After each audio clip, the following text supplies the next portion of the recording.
imagine what your life will be like when you're on fire, when you're lit up, when you're joyful, when you're excited to get up in the morning. It's the stuff of miracles. And it started to make me think that consciousness, our ability to create our realities, is born out of joy and joy alone.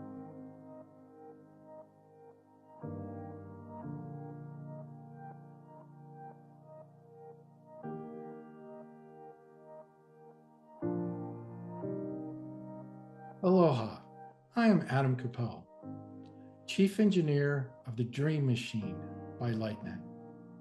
Today we'll be interviewing Zenka Caro.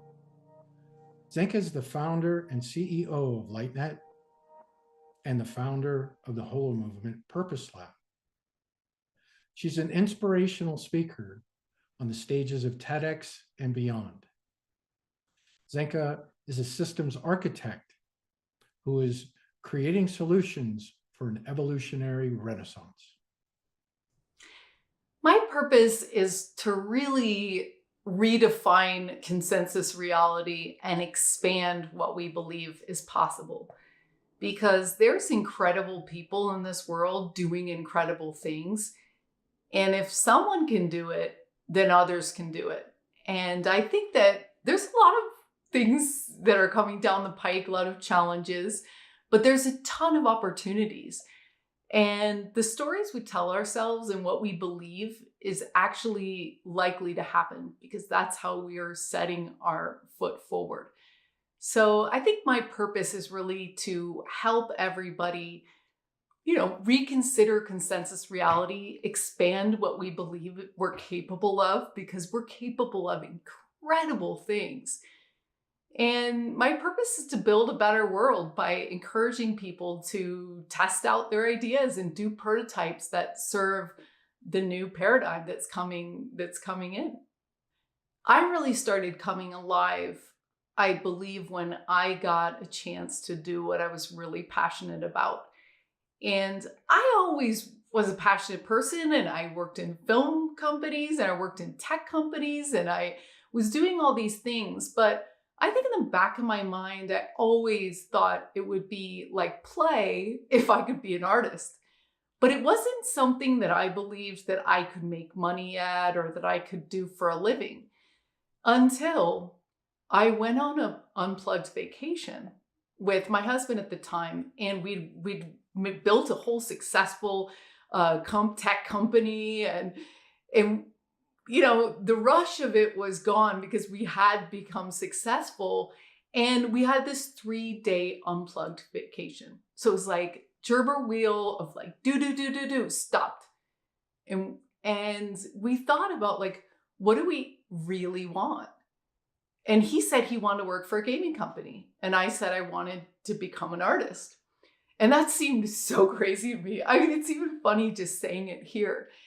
And he was like, well, interesting, let's do it, kind of thing. And we got back and we started to look around to sell our company. And he landed a job in the most famous gaming company in the world, Riot Games. And he was like, go ahead, be a full-time artist. And I remember just going, wow.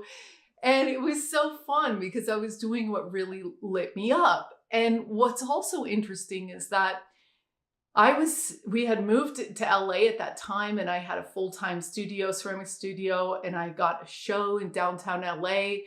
And for some reason, I got it in my head that I was going to sell 80% of the show. And I think I said that over and over to myself for 3 months. This is the power of belief in your mind. I don't even know if I actually believed I could do it. I just was like, oh, sell 80% of the show. And the craziest thing happened. So I had some sales at the opening, I had some other sales, and then all of a sudden, this woman walked in from Delta Airlines and she bought like 60% of the show. And all of a sudden, I had sold 80% of the show, exactly, down to the exact number. And I thought, wow. So it went on like that. And then I eventually decided that I didn't want to be an artist anymore.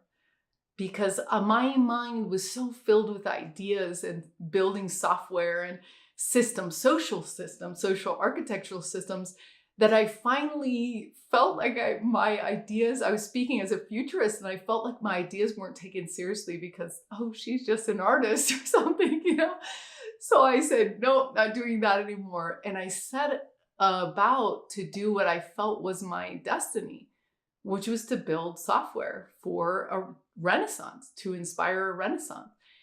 And so that's what I've done for the last 5 or 6 years.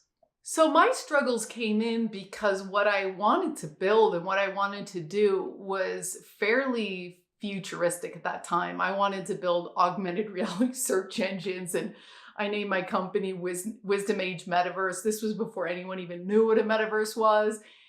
And so I struggled with the size of my ideas, and also I don't think people understood what I was trying to do.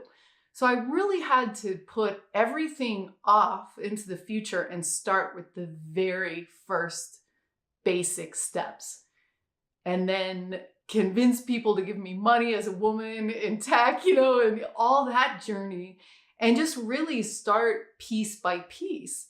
And I think that, I'm almost crying right now because, well, maybe I am crying. I think sometimes you have to believe in yourself, because there's a lot of people that didn't believe or couldn't understand. And I had to go, well, I know that this is going to be important, and I know it's going to be useful, and you just have to persevere and not worry if other people in your life or even in your industry understand what or support you. So now I feel that when I do demos and when I show what the system can do and what we're doing, it's like, wow, that's so cool. And this happens sometimes. So for all of the people out there listening, that's really all you need is belief in yourself. And also, if you're doing something new, there's no precedence to stand on. So you have to be okay with that. If you're going to be a pioneer, you better be okay with that. And we need lots of pioneers, because right now the world is changing so much. There's so much innovation. This is the Renaissance. And so a lot of people are going to say, this is what I want to do. And it's not going to be on a job description. It's not going to be on the form if you list all the jobs. It's not going to be there. And you're going to have to say, oh, but we need it. And this is what I see, and this is what I believe is my contribution. It's interesting to think that only 5% live their purpose and only 10% know their purpose. Because for me, it's really like you just come alive when you're living your pattern or your intelligence or your gifts. It's just like, wow, this is so cool. So it's really sad that only so few have done that. And I think I was talking to someone the other day, and they said, as children, we have 2 desires. One is to express ourselves, our uniqueness. And the second one is to feel love and belonging.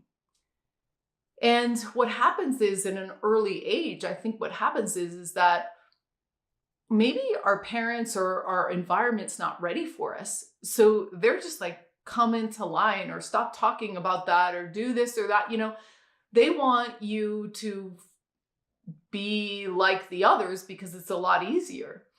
But really expressing your individuality, and that's so many kids are being born these days that are different, in so many ways. And we have to just accept that they are going to have a different road or different understanding of how they want to live their lives. And so I think part of the problem we're in is that we don't accept people as they are, their unique personalities. Parents want them to be more like them. And often our traits skip a generation. The other thing I think is that, like me, people don't literally believe that they can make a living and do their passion at the same time. So that belief is a self-fulfilling prophecy, because there's nothing more attractive to someone that is just in their purpose. There is money there. There is acceptance there. There is usefulness there. There's all sorts of things. But sometimes, even the people in our lives are well-meaning and they want us to have a more stable or more this or that life. But really, if you look at the most successful people out in the world, it's because they loved what they did.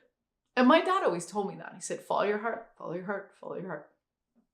The advice I have to people seeking their purpose is to seek. Definitely look for your passion and purpose, because I can speak from experience that when I started living why I'm meant to be here and living that dream in real life, it's been more amazing than I could have ever imagined. All the support showed up, all the people showed up and continue to show up. It's as if you feel like your unique intelligence is contributing something to the world. And it's incredibly empowering to be happy when you wake up, and you really meet so many amazing people. I'm living the best life that I've, every year is better than the last. And it goes on like that. And I think we interviewed Will, the director of What's the Bleep, and he said that of the 90% that haven't found their purpose, he's like, you really have to analyze what percentage of those are even looking for it. So that's one thing. The second thing I think that's important is just writing it down. I know when we interviewed DJ Taz, he said that he actually wrote down what the mission of his life was, and all of a sudden everything started conspiring. Oftentimes we're not very intentional with ourselves, with our friends. So write it down, tell other people, and just speak it out loud. That's powerful. And also, if you don't know what your purpose is, write it down that you want to know your purpose, and ask for a sign, ask for guidance. Oftentimes you're going to meet someone or you're going to do something. So holding that intention is really, I think, important. So the effect I've had on other people while living my purpose is contagion, joy contagion, probably. But it's also, this is what we base LightNet on, is the 4-minute mile. If I can figure out how to live my purpose and get paid to be a social architect and a futurist, you can do anything. We can inspire each other that dreams come true, that our true life's purpose will be taken care of. We will find the way. And I think to some extent, that's what's so beautiful, is that if you take the high road, then you're inspiring another person to take the high road. If you believe in yourself, you're inspiring someone else to believe in themselves, right? Because we take the cues on that. And I think that the effect I've had in other people is what we built. Straight up, we have LightNet, which is saying, okay, nothing's impossible, and we'll show you. So we have impossible labs, and we do everything from helping people find their purpose to helping people get out of addiction, whether they're quitting coffee or something else. We also do a spoon bending lab. So we teach people how to bend spoons, which seems absolutely ridiculous, but people do it. And that's what's so unbelievable, because we're starting to understand consciousness and quantum physics, and it's very strange. Like, wait a minute. And then we apply that to talking to past loved ones, and also to things like getting out of a wheelchair. That's one of our labs. There are some people who got out of a wheelchair somehow, even though the doctor said not going to happen. So what did they do? So I think it's really inspiring to collect these stories, so that of the 4-minute mile and the 100th monkey, because we really can pave a new path for ourselves.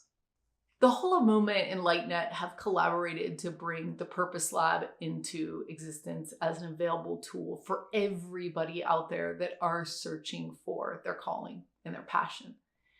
And the way it works is that we interviewed 100 people and we looked for patterns.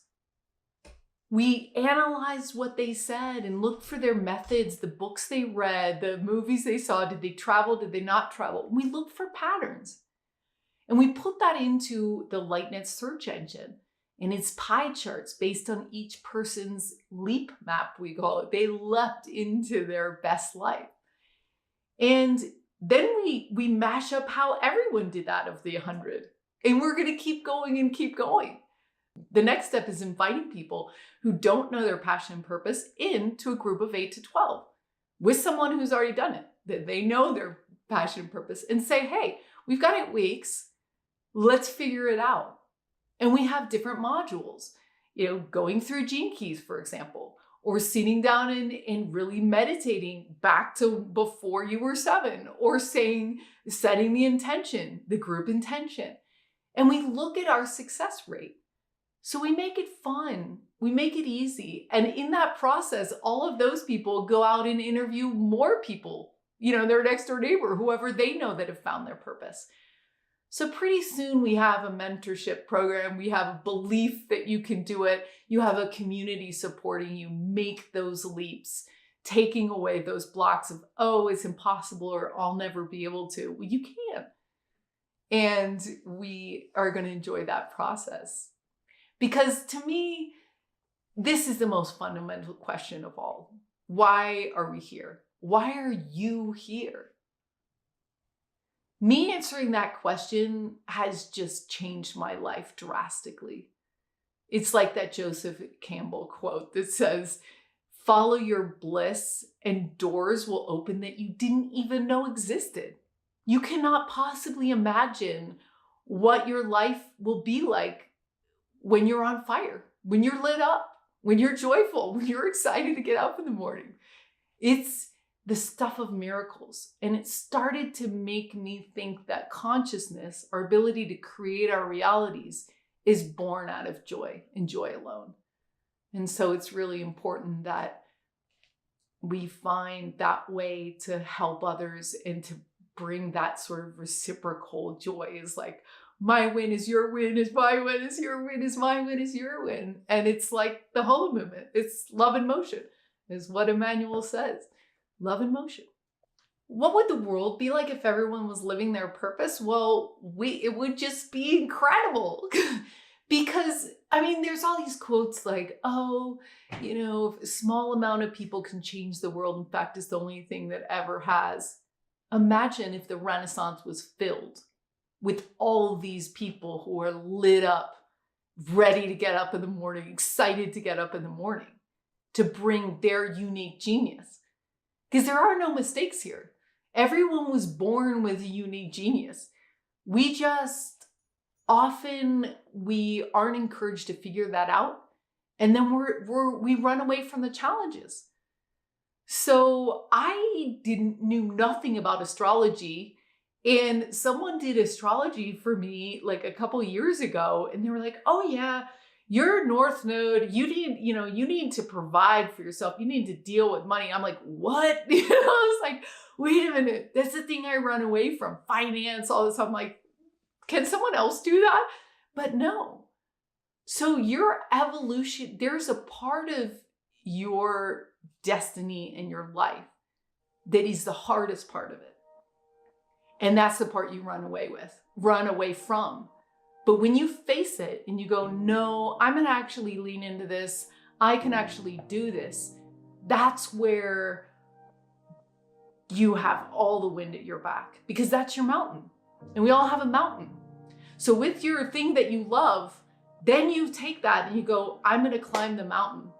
And then you get real chemistry happening. Then you really can have the impact you've always wanted, because you've mastered your own evolution. And isn't that why we're here?